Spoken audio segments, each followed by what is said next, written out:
Well, where's the best place for in the USA to survive? Like if you're one of these prepper type people, and I know a lot of people have been armchairing this question around for quite a bit. I've heard different things, and I'm going to go over some other angles probably you don't know about. Now, I could just tell you it's not going to really matter too much by state that much. It's going to matter more by your specific location within your state. I know one of the worst states they say to be in is Florida or Hawaii or New Jersey, but it depends on where you are in the state, really. It's not necessarily the whole state's going to be a bad option, but let's go over some things here. Now, it depends on what type of calamity comes up. Will it be, an economic calamity, devaluation of the dollar, the government can't meet its obligations, or where there going to be a major conflict or something, and nuclear conflict or whatever.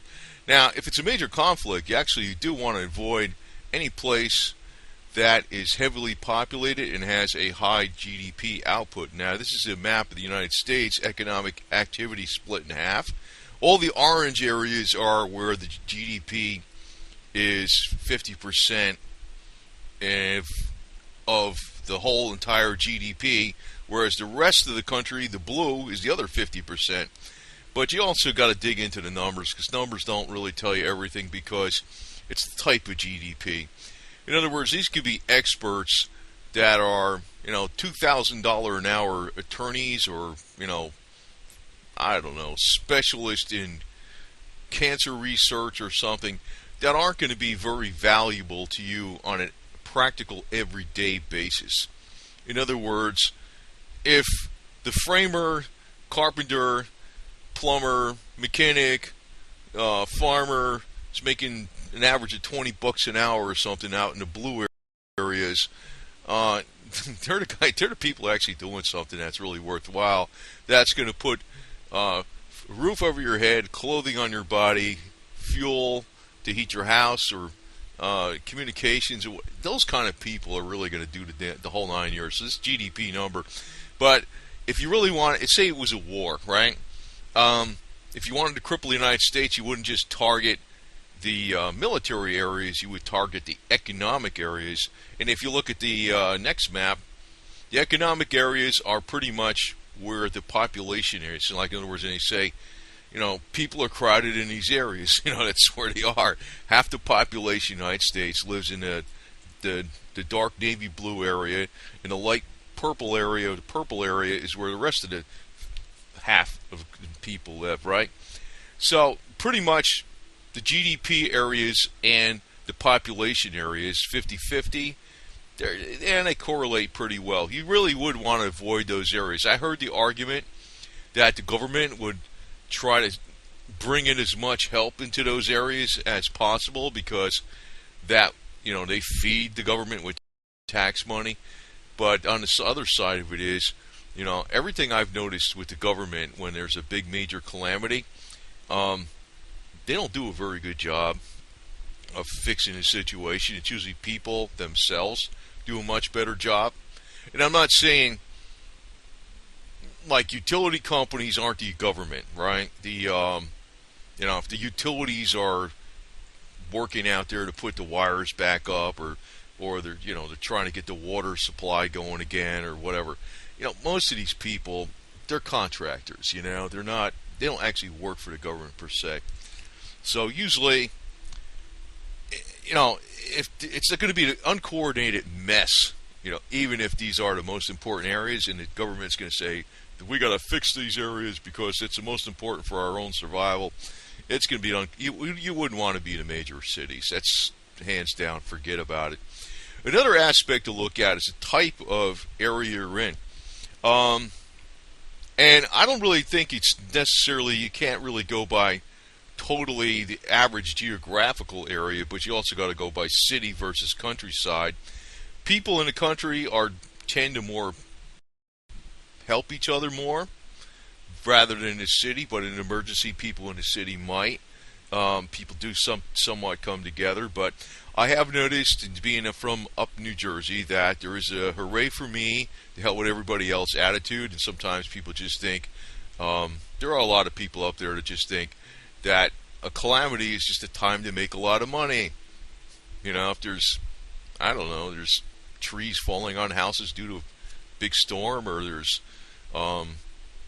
snow problems or something, or ice storm damage or whatever, they're out to gouge you with, you know, if a $500 generator is normally $500, they'll charge you $2,000 for an emergency generator. That's what they do up north, a lot of that. And I found in south they're more helpful. So, generally speaking, now, I guess if you're in a major city, maybe it's not going to be like that, but that's a general thing. Far west, probably that's going to be an area that's very helpful for people. They really help each other out a lot more so, even more so than even the deep south or the greater Appalachian area. Now, the other side of it is too. I heard that Florida, you know, according to one person, was one of the worst places to be in a survival situation because there's only so many routes out of the state. You got I-95, but you know, actually, if you look at every state, even the ones like even in Montana or Wyoming, with all the mountains and stuff, there's really not that many routes you can get in and out either. So it's New Jersey, for crying out loud. New Jersey was rated very bad. You got the Delaware River. You know, not too many bridges to get out of there. But then, you know, if you're in New Jersey, and if you're in Warren or Sussex County in the northwest part of the state, you might be okay. You know, it depends on where you are in the state. But I'm going to look at some other factors, and you know, I just want to say this: this country was always kind of a mess ever since we started out. You know, this is an early map of America. You know, if you look at Georgia down here, it's like real long. It included Alabama, Mississippi. It went all the way to the Mississippi River, North Carolina. It included like parts of, it included Tennessee Basically. Virginia included Kentucky, and you know South Carolina, included upper North Carolina included Tennessee, obviously. South Carolina included upper Georgia, Alabama, Mississippi. Yeah, and you know, things change. You know, what happens if there's actually a major calamity in the United States and it's really bad, that, you know, the divisions of government might change, for crying out loud. I don't know, maybe the South will go independent, the far West might go independent, I don't know. It might break up into pieces, who the hell knows? That's a possibility. But then again, I don't know. But it's anybody's guess. But, you know, when you're talking about for survival, you know, things have been pretty tumultuous throughout American history. Now, I know sometimes people are really getting bent out of shape about what's going on today, but you know, I remember back, I remember personally, but I can tell you from historical accounts, there was political parties in the North that were openly saying that Catholics should not be allowed to vote. There was a political party out there that, this is in the 1800s, right? Because they largely voted for Democrats, Democrats were mainly the party of the South back in the early 1800s. You know, Catholics up north were mainly voting Democratic. There's a party up north that says Catholics shouldn't vote. I was like, yeah, I mean, there's been a lot of stuff going on in the United States for a long time. They've pretty much been ignoring our Bill of Rights and Constitution a long time, to tell you the truth. Now, if you're like this guy with the M60 and you got all his bands of ammunition, you're probably going to be okay. You know, even no matter where the hell you are. I don't think anybody will be messing with this guy, right? It's one aspect of having the guns, you know, for sure. But you know, the deal is, I mean, not that you're going to do anything, but if they're going to freaking come over there and mess you up, you say, hey, you know, you want to try that? Go right ahead. So, anyway, another thing is, too, you got to look at where, you know, I always looked at, too, where there's a large percentage of seniors. And, you know, what's the one disadvantage I really see with Florida? Because if there was an economic crisis where, whereby the value of the dollar is just a lot less, or the pension funds go under or something, you know, I don't know, a lot of these people that are down in Florida from New York, New Jersey, and they're living off these pensions. And I know, like, New York, New Jersey, Connecticut, Illinois, They got a lot of problems with funding of these pensions, and who the hell knows how long it's going to keep going. Now, say that there's a crisis and these pensions aren't paying out steady like they used to, and the value of the dollar is diminished.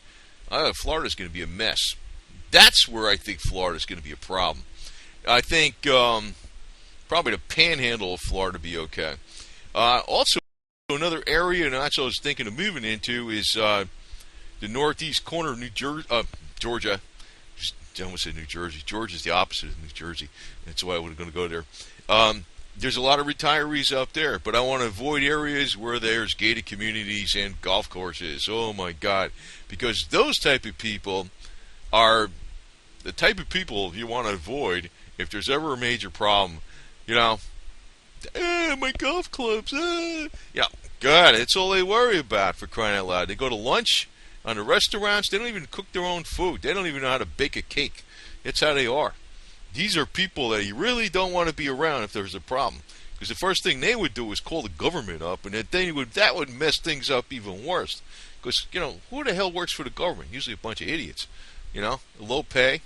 If you really can go, if you get, today maybe the government's getting some pretty good money, but, normally, I don't think that's why I think things are going to get upside down, because we can't support that garbage anymore, us the taxpayers. But, if you look at it, the most intelligent people do not work for the government usually. Now, maybe that's changing because it's a good racket, especially for president or something. And another thing to factor in is snowfall. That's one problem I see with, some people say, go out in the mountains of the Northwest.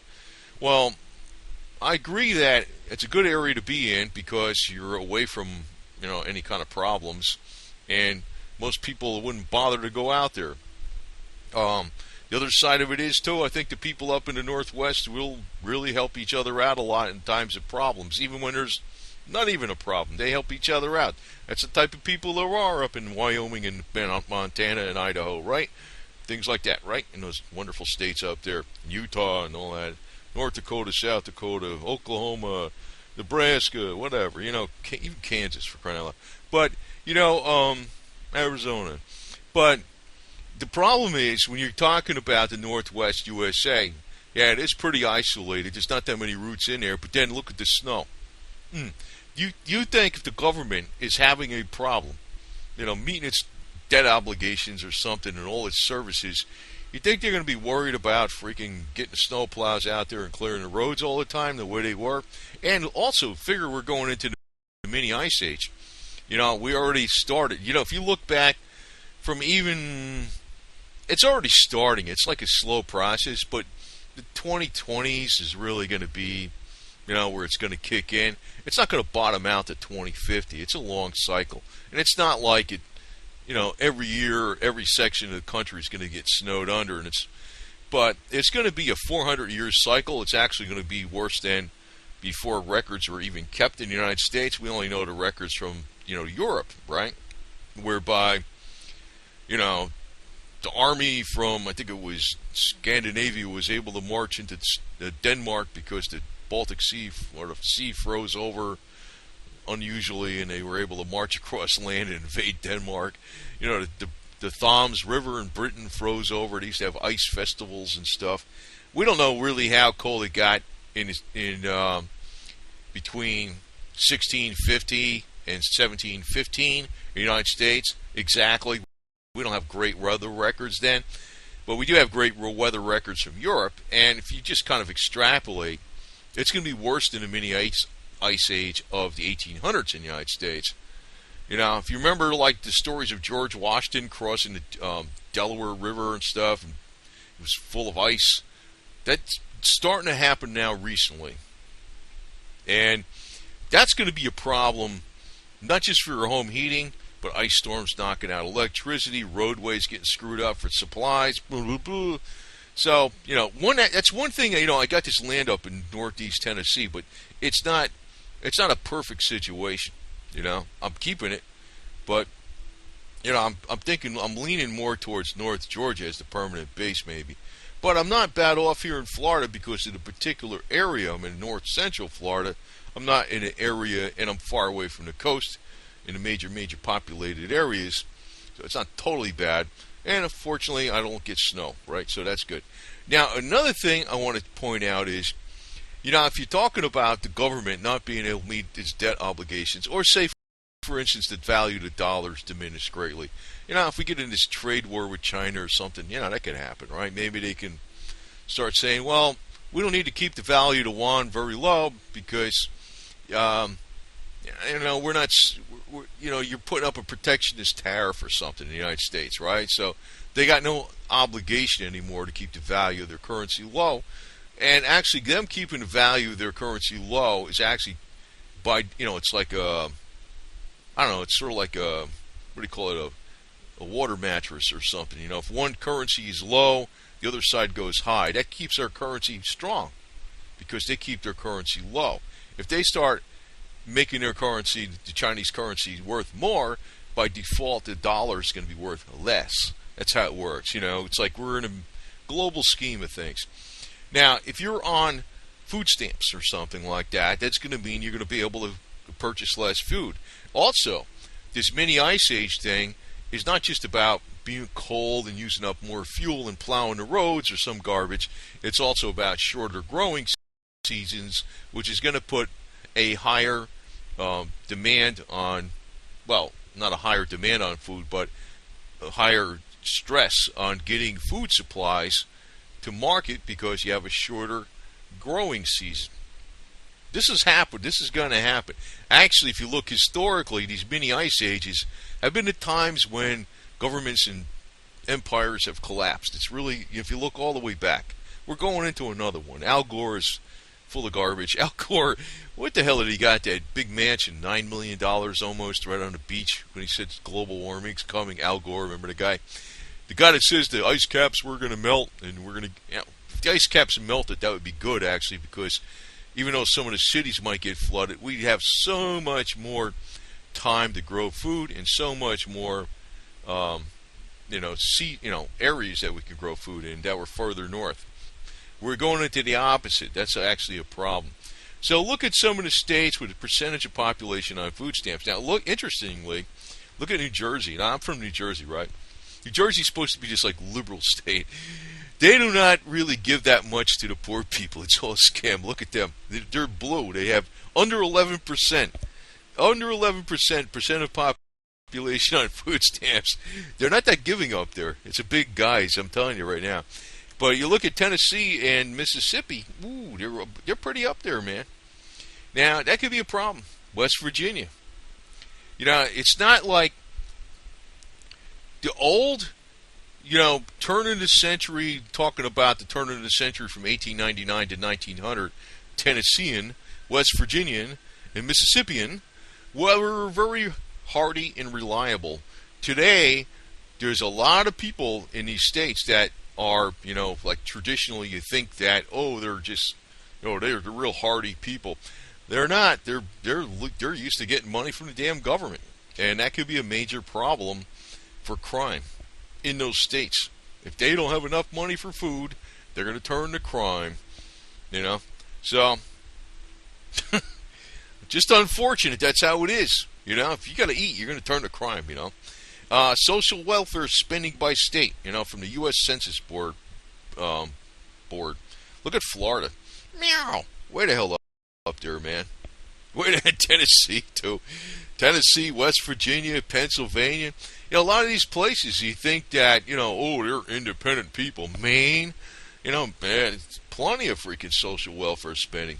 What's going to happen if they can't meet those debt obligations, or the money, say the money's out there, it's still there, but the dollar is worth a lot less? It could be medical supplies, it could be food, it could be anything, I don't know. But it's not going to be available. So that's going to create social unrest. If things were old school, like the old Georgians, Floridians, South Carolinians, North Carolinians, I like the South, okay? If it was the old school way, and the government just didn't do all this wonderful stuff for these people, and people were helping each other out and stuff, it ain't going to matter what the hell happens, man. It's like you're pretty much self-sufficient, right? But that's another factor. See, that's another area that, you can look at, you know, Mississippi, Arkansas. Well, look, oh my God, even Oklahoma, all right? Look at that. There's going to be a lot of disgruntled people in there. Florida, Pennsylvania,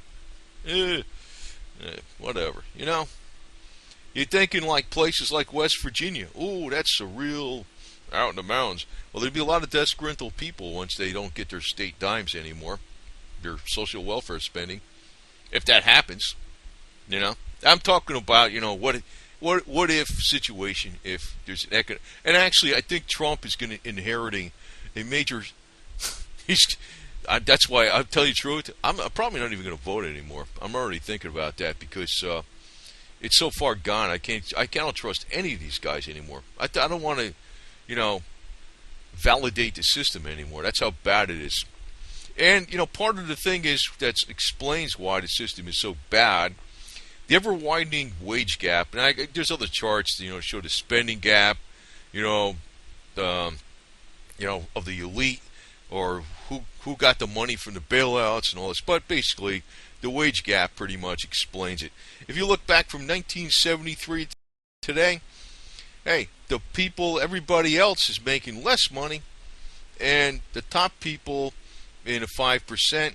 Now, if you talk about the not just the 1%, but the 1 basis point, the 1% of the 1%, they're right through the stratosphere.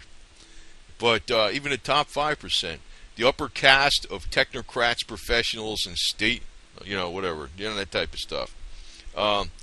Basically, those people actually that are in that upper percentage, though, on a practical day-to-day basis, they're pretty damn piss poor at knowing anything, how to do anything. They might be experts in law or accounting or, regulatory agencies or managing regulatory agencies or whatever. They might be experts in their field, and they might be highly intelligent, but they're not too good at a lot of stuff that you really need to survive with. So that's a problem for them if, they'll say, oh, the GDP went down because these guys are no longer, nobody can afford these people anymore, but, well, fine. Back in the Roman times, I think when the barbarians finally took them over, it was like, there was a guy who used to get a lot of money because he understood and could recite all the Greek prose and poems and by heart. He knew all that stuff. Or he can sing and entertain and play instruments. They didn't care about that stuff. They wanted the people that were masons that could build a brick wall or stone wall. They wanted people that can, tan the leather and make the, for the horses and stuff and whatever, the reins on the horses, the guys that could fix the chariot wheels, the blacksmiths, the people that can make the swords and tools and hammers, and the farmers. That's became the valuable people. That might happen over here too in the United States. So anyway, but just food for thought on this stuff because it's a very subjective, complicated question. Because first off, I really do think the snow factor though is going to be a major problem because not in the summer obviously, and maybe not in the fall and the winter. I mean, it'll fall in the spring, but you still got to survive for 3 or 4 months during that winter time, and if there's less government services out there, say for instance, hey, you're doing okay, and then it gets cold out, you're fine in August, you're up there in New Jersey or you're up there in Wyoming or whatever, and all of a sudden you're getting this record cold winter, and the roads are screwed up, and the government doesn't have enough money to plow the roads. Well, that's going to be a mess. You know what I mean? Whereas me, being down in Florida, which some people say is really bad, but, I'm in north central Florida, but not, I think if you're in South Florida where it's very populated, and GDP is high, and you're also in a low-lying area that's close to sea level, that could be pretty bad. But, Florida's got a lot of growing season, and so does Texas and Louisiana and Alabama and Mississippi and Georgia, South Carolina and Arkansas and even Tennessee and North Carolina and Oklahoma and Arizona, even New Mexico, California. The whole South area of the United States has got a definite advantage. But Nothing's fail safe, no matter what you do. And another thing is, I think the main problem with Florida is that there's so many seniors down here that if there was an economic calamity and, food prices went up and there's problems with their pension money, ooh, it's not good. It's not good. Florida's like Florida and Arizona. But I think Florida would be more vulnerable for that than anything. It's pretty bad. It's pretty bad. That's a factor, I think, that's a major problem with Florida. That's probably the worst thing I think about Florida is that there's so many seniors down here that are so much into themselves, and, they don't even think about the last thing they think about is, well, they think, well, I'm going to die anyway. But if something really happened, they're gonna be the first ones to go ballistic. Oh my God, And unfortunately, the whole South is nowhere near like what it used to be 100 years ago or so.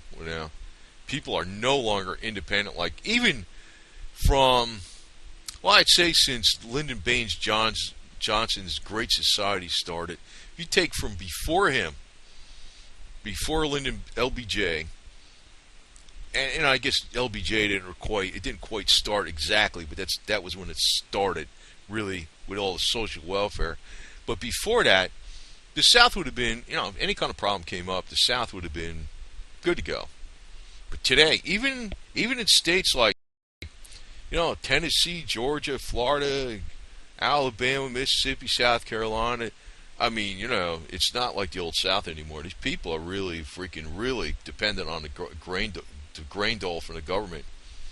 So, I got to tell you that I don't think it's a simple answer, what the hell to do. But you just want to use some common sense. And obviously, I'm going to say flat out, where you don't want to be is in the major metropolitan areas with lots of population and lots of GDP. And where the GDP is mainly comprised of the high dollar people that are going to wind up not having that high dollar anymore in an economic calamity. Some attorneys getting $500 to $2,000 an hour. Oh, fine, that's great. I'm sure he's doing great now, but how good is he going to do later on when everything's a mess? He can't be messing around with that stuff anymore. A doctor might be worth a lot if he's a general practitioner. But if they're a cancer specialist researcher, doesn't know anything else, and they're just in one micro area of medicine, they're not going to be worth that much. Or somebody just reads, radiology charts or something. What the hell good are they going to be doing? A general practitioner, yeah, sure. But even in the medical field, the nurses might be worth a lot more money. People that are hands-on, more people like that. But most of the professionals are going to wind up to be SOL. If you're expert at regulatory, I don't know, what regulatory fees have to be met and what forms have to be done to meet government requirements.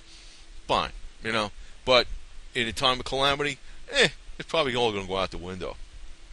So I don't think it's just a matter of you can be in. Well, actually, I tell you the truth, in Florida, like I'm in Florida, but Florida Panhandle near Alabama would probably be pretty good. Higher elevation and stuff, not bad. North Central Florida, pretty good. Most of Florida on the coast and South Florida, nah. New Jersey, that was one of the poorly rated states. Even New Jersey could be good in the northwest corner of New Jersey or in the Pine Barrens. We were in the Pine Barrens, like you're away from. People ain't going to bother going in there. They'd be scared to. And California, that was another state that was rated low by a lot of these survivalists and stuff. California is huge, man. God, I think California would be a great state for survivability, to tell you the truth. Not Death Valley, but there's a lot of mountain ranges out there that you can go to. I'm not I mean, I wouldn't be in the desert. Forget about that. But a lot of the mountain ranges, even though it's cold, if there's a lot of snow up there and there's runoff from the mountains, fine. Tennessee could be very good too. And like I said, one of the problems is nobody's looking at is the amount of people that are have this the social welfare. There's a lot, and the retirees, and the snow. Food stamps, social welfare, retirees, and snow. Those are things you should think about, not just all the other stuff. See, Tennessee's not even perfect. I realize that. West Virginia's not perfect because you got a lot of food stamps, and you got a lot of welfare spending as a percentage. That stuff's not going to be available in time of economic crisis or in time of war. I don't know. I mean, it depends. It depends on the individual. Now, maybe in Tennessee, it's mainly in Nashville and Memphis. You just stay away from Nashville and Memphis, you're fine. Just like in Florida, maybe this social welfare is down by Miami-Dade or something or whatever. Maybe you're not around that area, fine. I think Florida's got a problem though, a two-edged problem though, because it's not just social welfare spending; it's also the retirees. But it's got a major plus with the snow and the weather. I mean, I welcome the freaking wintertime down here. Oh boy, it's great. It's perfect. It's beautiful. I could take my Perfection 1550 oil kerosene heater that was patented June 17, 1913, and I could run diesel fuel in it, and I could use that wick, the cotton wick that comes with it. It'll last all season easily. And one tank of diesel fuel will heat up the whole place where I need to be warm, not the entire place, but say half the place. And it lasts probably about 15 hours. I'd say, how envious would you be if you're up there in the state of Maine or up there in Montana or something like that and you're freezing your butt off? Now, obviously, you look at Montana and compare that to Maine. Look at the social welfare spending. Big difference, huh? Big difference. But there's quite a bit of social welfare spending even in the Southeast.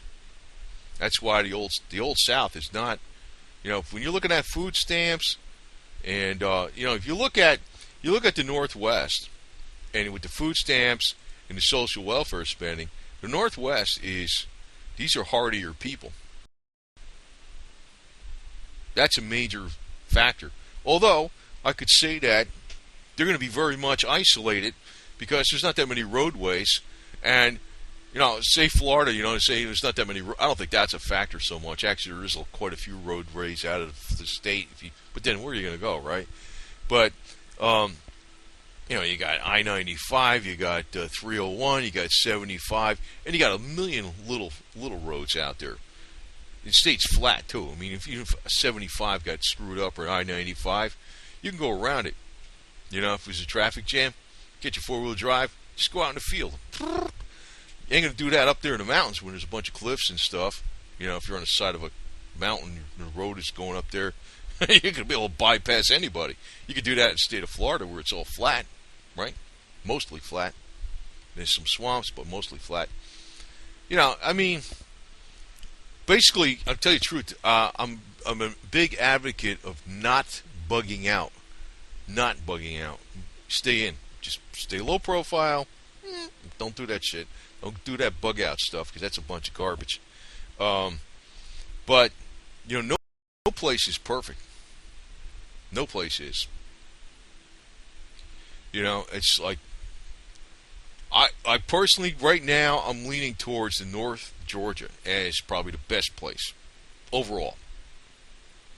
I mean, it could get pretty damn cold, but not crazy cold. There's more hardiness of people up there because they're in the mountains. I also think Northeast Tennessee, that section of Tennessee is good to go. But I'm not bad off in North Central Florida either. It's not that bad over here either because it's not extremely heavily populated where I'm at. Although it's gotten more populated, it's not extremely populated. Main problem, I think, disadvantage for Florida is retirees. There's a gazillion of them. But then again, I don't get the snow. And, I got well water, septic, and all that other garbage, and emergency generators and all that stuff. So it's not that bad, but I don't know. Nothing's perfect. Nothing's perfect. And also, I'm going to say this, Donald Trump, our big hero that everybody loves. Like I said, I'm probably not going to, I think karma is the big B, the big bitch, whatever you want to call it. That, say for instance Trump didn't get elected. The swamp would have already been done with. And why? Because Hillary would have started World War III. It would have been done. The whole thing would have been done. Probably going that direction anyway. But then, Trump, he's basically controlled by the same garbage. There's no such thing as an independent president anyway, even if this guy wanted to be. He's more independent and better than anybody we had in a gazillion years, but not as good as JFK. But, he's extended the emergency powers of 911, 2001, the emergency powers and stuff. He's extended that stuff. He's not that swift. And I'm actually, this blue arrow on this map is pointing to a retired area. And, that might be an area I go to. I don't know. But then again, I'm not jumping into nothing because I'm not like in, Chicago, Northeast New Jersey, in the metro area. I'm not in a bad area. I'm not really in a bad area. And, if you're like this guy, you're not going to have to worry nothing anyway, no matter what else you are. But just want to say, the nation's always had problems, man. I mean, there's a lot of fear-mongering on the internet, a lot of freaking crazy things just to keep people's attention. But I wanted to give you a little more food for thought about other things to figure in. Snowfall, and we're going to have record cold temperatures coming up, stuff that's been prior to, the records that are kept in the United States. It's going to be like the cold mini ice age of the severe mini ice age from 1650 to 1715. That's what's coming up. Not bottoming out till 2050. It's already starting. You also see some record snowstorms once in a while. Already happened over the last several years, especially in the Northeast. The other factor is that's the cold, which is going to cause the food price to go up. The other factor is that nobody really looks at is the amount of retirees that are in a certain area. That's the scariest part about Florida, to tell you the truth, to me. And the other factor is, you got to look at how many people are on food stamps and what's the percentage of people that are getting welfare assistance or some kind of state assistance in the state. Those type of people are not independent at all. They can't even survive under normal circumstances. So how do you think what they're going to do is if, the bottom fell out or something and we had a problem? What do you think they're going to do? So, it's surprising that there's a number of southeastern states that are in that category. Florida, Tennessee, Mississippi, there's a lot of them in that category. The Old South is not the Old South anymore. That's one problem. Although it's still there, but it's nowhere near like it used to be. And you definitely want to avoid the high GDP, high population areas, no matter what state you're in. You want to avoid those areas big time, because even if the government wants to pump their money into those areas to save the day, government is a freaking mess. They never get things right. They're never smooth. And, they're not going to be able, it's going to be too many people. It's going to be a big mess. They're going to come down with like 50 million rules and stuff, too. You can't do this, you can't do that, you can't do this. I'd rather be away from all that garbage. There is a beauty of being away from that garbage.